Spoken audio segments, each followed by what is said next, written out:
Të nderuar të pranishëm, sot jemi mbledhur këtu jo vetëm për të kujtuar, por për të ndjerë edhe një herë peshën e një dhimbje të madhe që nuk ka kaluar kur. Kanë kaluar 27 vite nga ajo ditë e errët, kur mbi fshatin ton Krushe vogël ra një krim që nuk ka përshkrim. Dora gjykatare kriminale serbe u përpoq ta shonte një fshat të tërë, duke vrarë, djegur e zhdukur jetë. Dhe atë ditë, ajo dorë gjykatare u amori jetën edhe shumë të pafajshmeve. U amori jetën edhe Ajvazit, nxënësit tim të dashur dhe shokëve të tij. Ata ishin vetë fëmijë, kishin ëndra, kishin jetën përpara me buzëqeshje që ndriçonin ditët tona, por jeta e tyre u ndërprej mizorisht. Dhe dhimbja nuk mbaroi atë ditë, ajo vazhdoi edhe pas luftës. Sot, pas 27 vite pritjeje, Ajvazi nxënësi im i dashur prehet në vendlindjen e tij. Dikur ai ulej në bankat e shkollës dhe fytyra e tij fëmijërore mbetet e gjallë në kujtesën time. I dashur, i butë, i zgjuar me sy plot jetë dhe kurreshtje, me buzëqeshje të pastër që të ngrohte shpirtin me pafajësinë që vetëm fëmijët e kanë, dhe një zë që sillte shpresë dhe ëndra për një çdo ditë të re.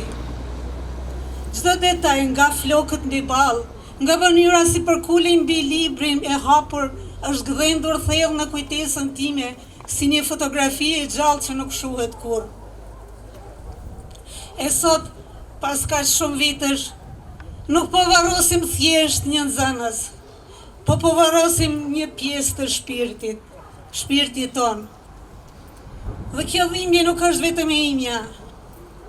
Mendja kthehet te nëna e Ajvazit, nëna Zep, ajo nën me zemër të thyrë, që për vite të tëra jetoi me një dhimbje të thellë, për të birin e humbur.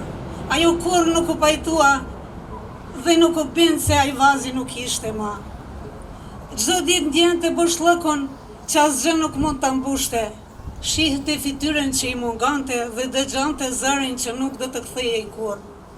E gjithë jeta e saj u bë një pritje dhe dhimbje e pashuar. Ajo u largua nga kjo botë me shpirtin e ngarkuar dhe me mallin e vuajtjen për të bashkuar përjetësisht me të birin në botën tjetër. Sot, bashkë me varrimin e eshtrave të Ajvazit, dhimbjen për të e përjeton dhe vëllai i tij, i cili mbarti mbi vete barrën e pashoqe të humbjes së babait, 4 vëllezërve dhe 4 nipërve. Kjo është dhimbje që kanë edhe motrat. Por kjo dhimbje e për Ajvazin nuk ndalet në një shtëpi. Ajo shtrehet te dajallarët, tek farefisi, te çdo i afër me familjar, duke lënë plagë që nuk mbyllen kurrë.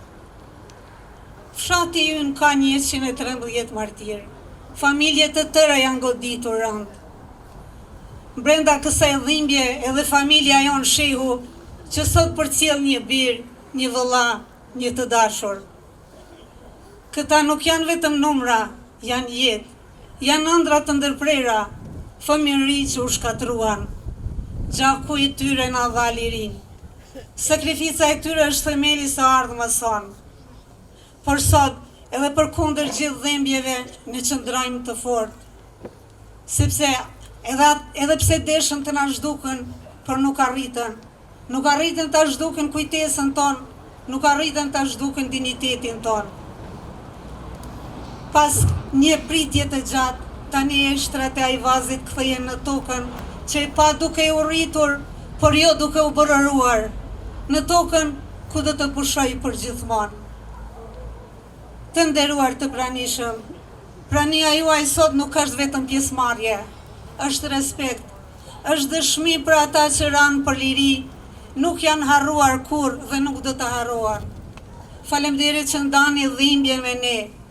Lavdi martireve të fshatit, lavdi dëshmorëve të kombit, lavdi nxënësit tim Ajvazit, qoftë i përjetshëm kujtimi i tyre.